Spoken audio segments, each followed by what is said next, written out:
오늘은 누가복음 10장 25절에서 37절의 말씀을 통해 너도 이와 같이 하라는 제목으로 함께 은혜를 나누고자 합니다.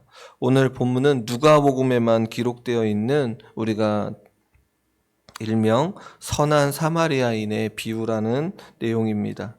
선한 사마리아인의 비유는 무엇을 묻는 거냐면 영생의 길을 묻는 율법 교사의 질문에 예수님의 답변에 대한 내용입니다. 오늘 본문에 나온 비유를 통하여 영생은 무엇을 하여야 얻어지는 것이 아니라 전적인 하나님의 은혜로 주어짐을 깨닫고 예수님께서 말씀하신 대로 무엇을 베푸는 자의 삶입니까? 자비를 베푸는 자의 삶을 살아가는 그런 삶을 살아가라고 하는 그 결단이 우리에게도 주어져야 한다는 것입니다. 그리하여 오늘 예수님께서 말씀하신 대로 자비를 베푸는 자의 삶을 살아가기를 결단하는 귀한 시간이 되어지기를 소원합니다.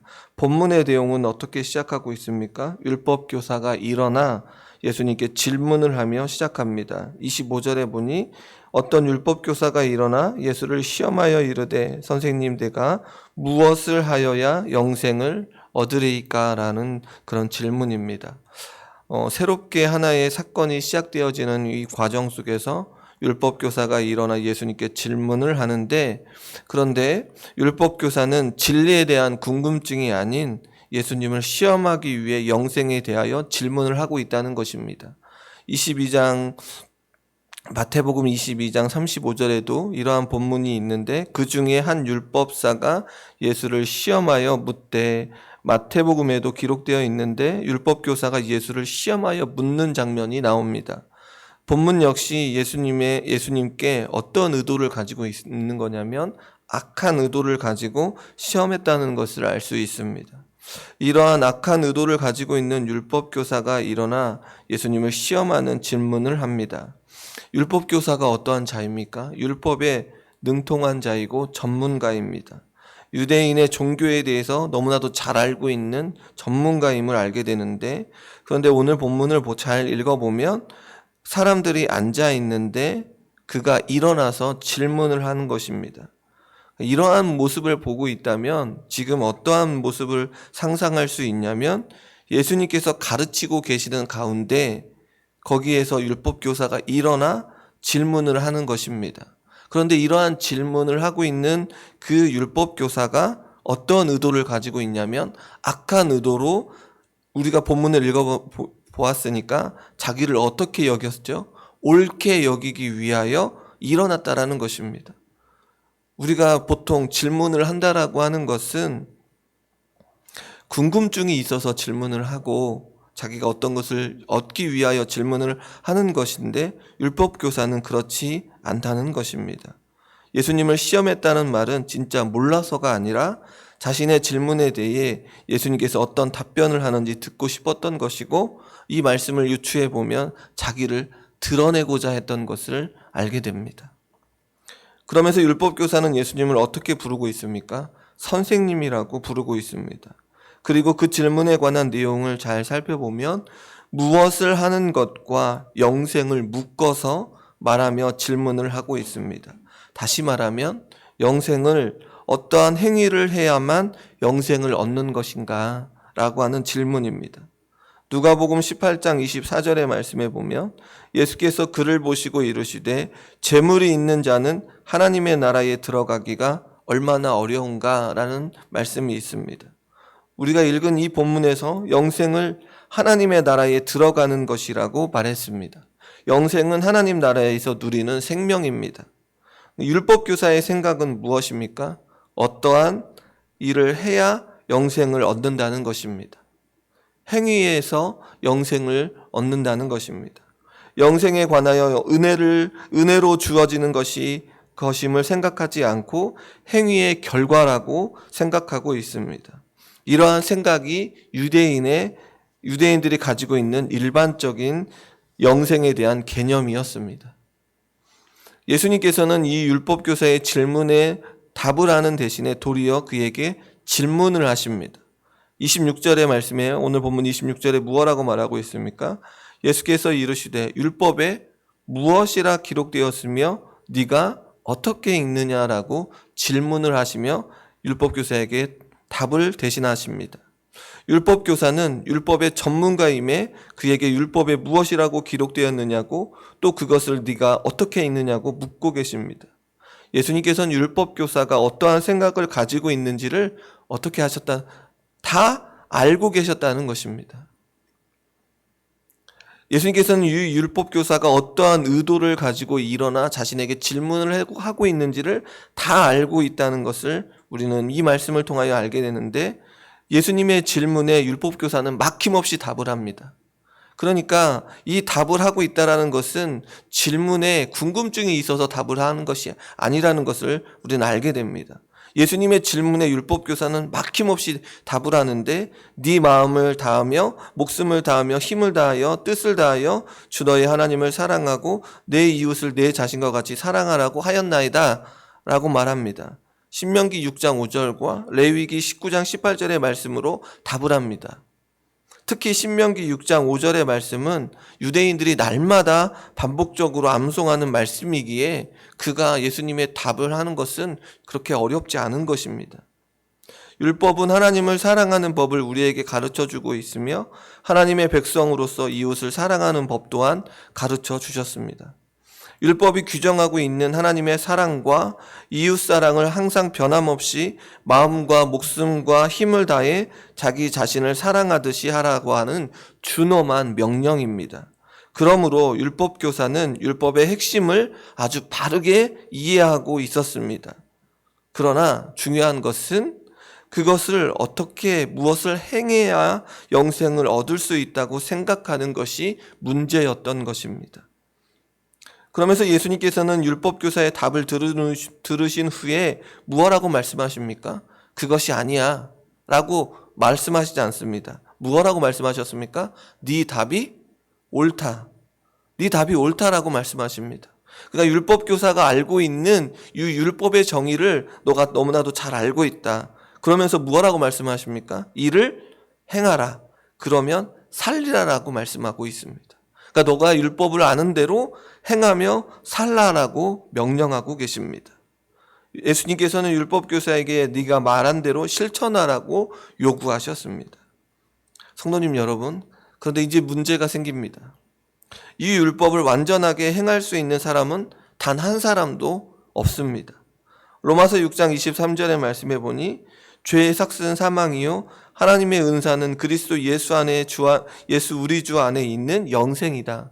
영생의 문제는 어떤 행위로 주어지는 것이 아니라 무엇 안에 있어야 주어진다는 것입니까?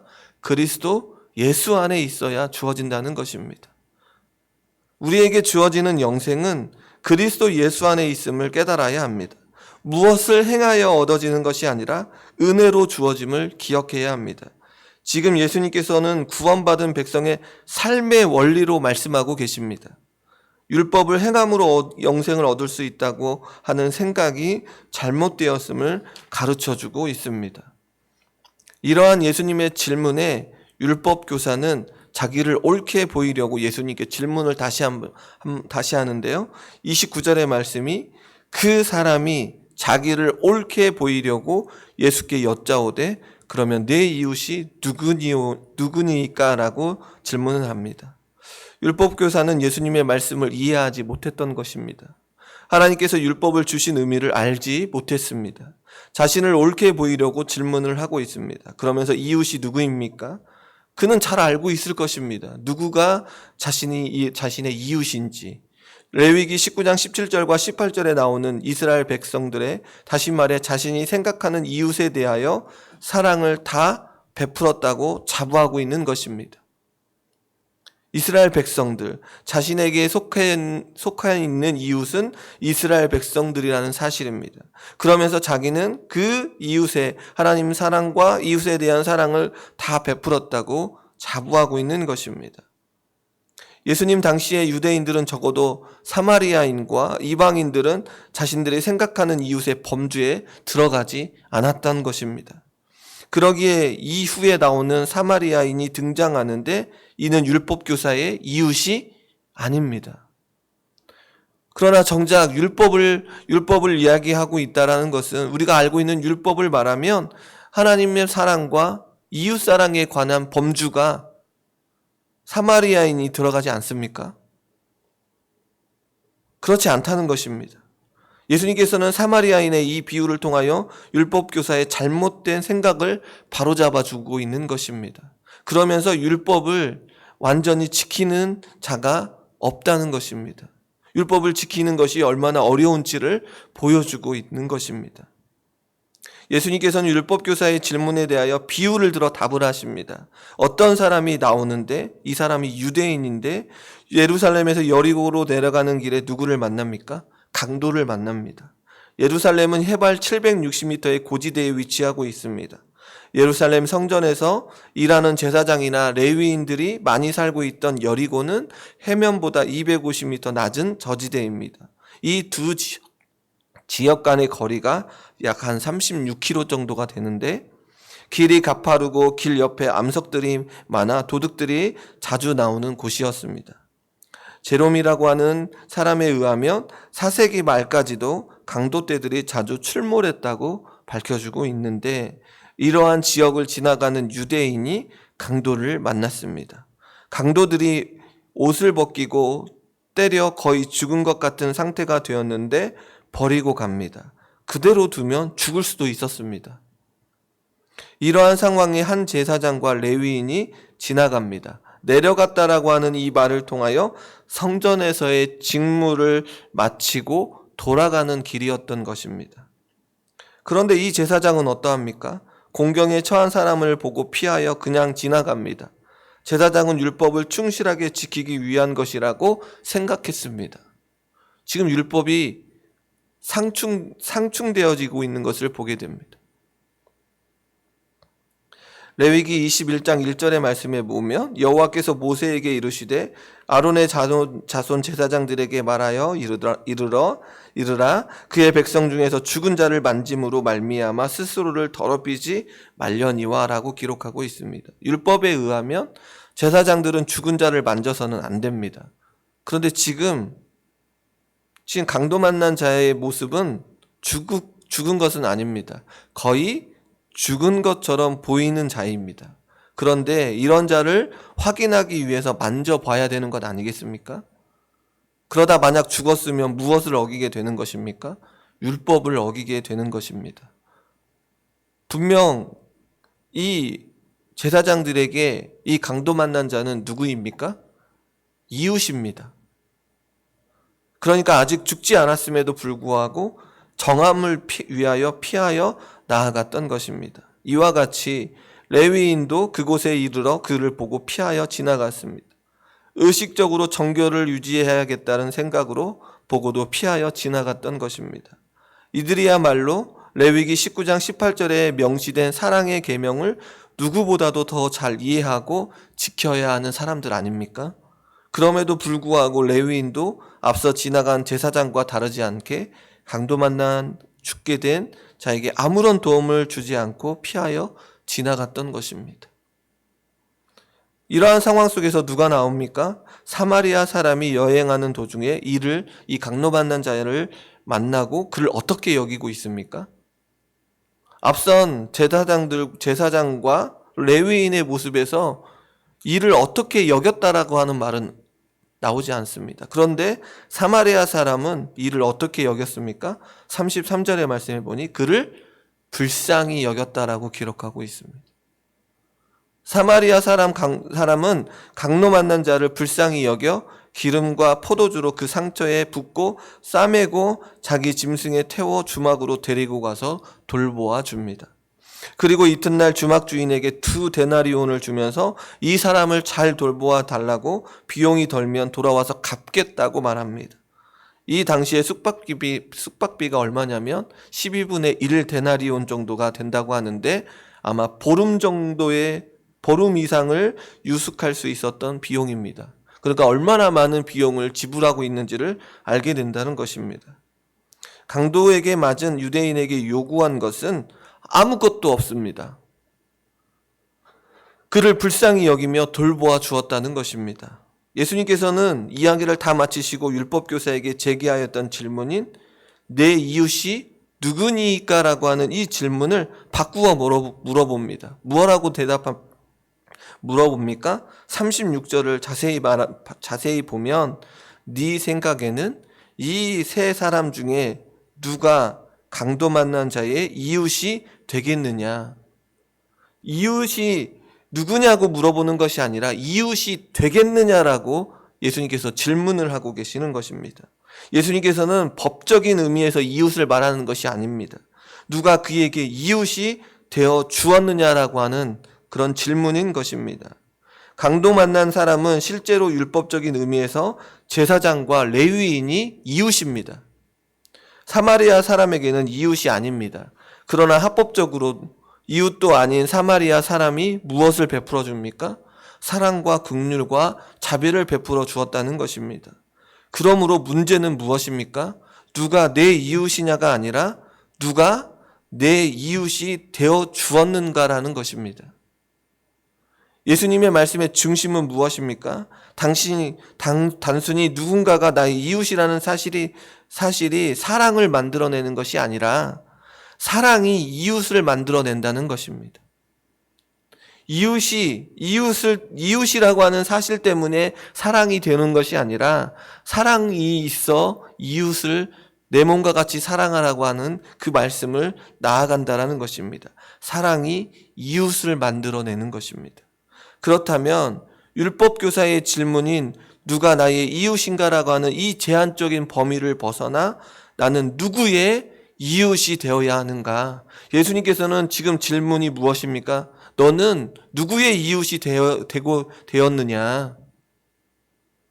너는 누구의 이웃이 되어야 하는가라고 하는 질문을 율법교사에게 말하고 있는 것입니다. 율법교사는 예수님의 물음에 자비를 베푼 자가 강도의 이웃이 되었다고 답을 합니다. 그러할 때 예수님께서 무엇라고 말합니까? 가서 너도 이와 같이 하라고 말씀하십니다. 사마리아 사람이든 다른 사람이든 상관하지 아니하고 너도 이와 같이 하라고 말씀하십니다. 누가 내 이웃인가에 묻지 말고 자신이 누구의 이웃이 되어줄 수 있는가라고 생각하라고 말씀하고 있는 것입니다. 도움이 필요한 사람의 이웃이 되어주라는 것입니다. 사마리아 사람은 유대인을 이웃에 포함시켜서 자비를 베풀었습니다. 하나님께서 요구하시는 것은 무엇입니까? 누가 내 이웃이 되어주는 것이 아니라 자비를 베푸는 것입니다. 누가 내 이웃인가를 따지지 말고 어려움에 처해 있을 때 이웃이 되어주는 삶을 사는 것이 중요함을 가르쳐주고 있습니다. 참된 이웃이 되는 길은 자비를 베푸는 삶의 방식을 따르는 길입니다. 성도님 여러분, 율법교사는 사람들을 이웃과 이웃이 아닌 사람을 구분했습니다. 율법을 제한시켰고 자신의 의를 드러내려고 했지만 예수님께서는 무엇을 말씀하셨습니까? 모든 사람이 이웃이라고 하는 율법의 원래의 의미를 말씀하십니다. 그리고 율법교사에게 너도 이와 같이 하라고 말씀하십니다. 예수님께서는 율법의 아주 높은 기준을 제시하십니다. 그러면서 무엇을 강조하고 있습니까? 율법을 행함으로 영생을 얻는 것이 어떠다는 것입니까? 불가능하다는 것입니다. 누구도 율법의 계명을 온전히 지킬 수 없다라는 것을 가르쳐주고 계십니다. 모든 사람에게 무엇이 필요합니까? 하나님께서 베푸시는 은혜가 필요합니다. 그 은혜만이 영생을 얻을 수 있는 유일한 길이기 때문에 그렇습니다. 우리 자신을 잘 생각해 보면 율법이 요구하는 사랑에 관하여 온전히 실천할 수 있으십니까? 우리가 한번 이 시간 잘 생각해 보시기를 소원합니다. 율법이 요구하고 있는 이 사랑에 관하여 온전히 실천하실 수 있는 분이 누가 계십니까? 하나님을 사랑함에 있어서 마음을 다해, 목숨을 다해, 뜻을 다해 하나님을 사랑하고 계십니까? 이웃을 사랑함에 있어서 어떻습니까? 이웃에게 나가기 전에 가족, 배우자, 자녀에게 사랑을 베푸는 것도 쉽지 않을 때가 있습니다. 우리는 어디 기준에 이를 수 없습니까? 하나님의 기준에 이르지 못한다는 것입니다. 만약 영생이 우리의 행함으로 얻어야 한다면 불가능하다는 것을 발견하게 됩니다. 그리하여 하나님께서는 자신의 아들이신 예수 그리스도를 통하여 영생을 주셨습니다. 하나님의 자비로 우리에게 영생을 허락하셨습니다. 우리를 불쌍히 여기셨습니다. 우리를 살리시기 위해 하나님께서는 모든 것들을 내어 주셨습니다. 하나님의 은혜로 영생을 누리게 된 자가 바로 우리들이라는 것입니다. 그리스도께서 우리에 대한 사랑을 십자가에 확증해 주심으로 우리는 영생을 누리게 되었습니다. 우리의 어떤 공로로 또한 행함이 아니라 하나님의 은혜입니다.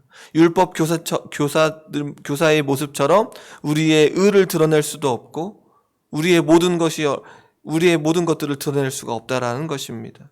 왜냐하면 공로로 어떠한 행위로 영생이 우리에게 주어지는 것이 아니기 때문에 그렇습니다. 그 은혜를 통하여 그 생명을 통하여 율법을 행할 수 있는 힘을 우리에게 허락해 주셨다는 것입니다. 그렇다면 율법이 우리에게 필요 없는 것이 아니라는 것입니다. 율법은 우리에게 반드시 필요하고 율법에 말씀하신 그 내용들을 따라 살아가야 하는데 그 하나님의 은혜와 그 예수 그리스도의 십자가의 그 사랑 가운데 율법으로 나아갈 수 있는 길이 열려져 있다는 것입니다. 그리하여 우리는 이렇게 고백하게 됩니다. 제가 주님을 사랑하고 주님을 사랑함으로 이웃을 사랑하며 나아가게 되었습니다. 부족하고 연약하지만 예수 그리스도를 따라 예수 그리스도께서 보여주신 본을 따라 사랑하며 살아가겠습니다. 자비로 나아가겠습니다라고 우리가 매 순간순간마다 기도하며 부르짖으며 나아갈 수 있게 되었다는 것입니다. 이것이 하나님께서 우리에게 주신 귀한 은혜 아닙니까? 우리는 율법 교사에게 말씀하셨던 가서 너도 이와 같이 하라고 하신 예수님의 음성에 귀를 기울여야 합니다. 다른 사람과 비교하며 우리의 의를 자랑하며 나아가지 않아야 합니다. 전적인 하나님의 은혜 가운데 주어진 영생을 얻은 자로 무엇을 베풉니까? 자비를 베풀며 하나님을 사랑하고 내 이웃을 내 몸과 같이 사랑하라고 하신 그 귀한 그 율법의 정신을 따라 우리가 이 땅 가운데 자비를 베풀고 긍휼을 베푸는 그런 하나님의 자녀들이 다 되어야 한다는 것입니다. 우리의 목이 꼿꼿하게 설 수 없는 이유가 바로 여기에 있습니다. 말씀을 읽으면 읽을수록 우리가 고개가 숙여지고 무릎을 꿇을 수밖에 없는 이유가 바로 여기에 있다는 것입니다. 이 영생의 문제만 봐도 우리가 어떻게 하나님 앞에 나아갈 수 있습니까? 일어나 하나님 앞에 나아갈 수 있겠습니까? 철저히 고개가 숙여지고 무릎을 꿇으며 전적인 하나님의 은혜라고 고백하며 오늘도 하나님의 그 은혜 가운데 맡겨주신 그 귀한 일들을 잘 감당하는 우리들이 되어야 한다는 것입니다. 그러할 때 하나님께서 우리에게 무엇라고 말씀하십니까? 잘했다. 가서 너도 이와 같이 하라고 하신 이 말씀을 따라 이렇게 살았습니다. 그러할 때 하나님께서 우리에게 무엇라고 말씀하십니까? 잘했다. 충성된 종아 잘했다라고 말씀해 주는 것 아니겠습니까? 오늘도 하나님 앞에 이러한 칭찬과 이러한 기쁨 속에 살아가는 우리 모두가 되어지고 우리 교회가 되어지기를 주님의 이름으로 축원합니다. 함께 기도하겠습니다.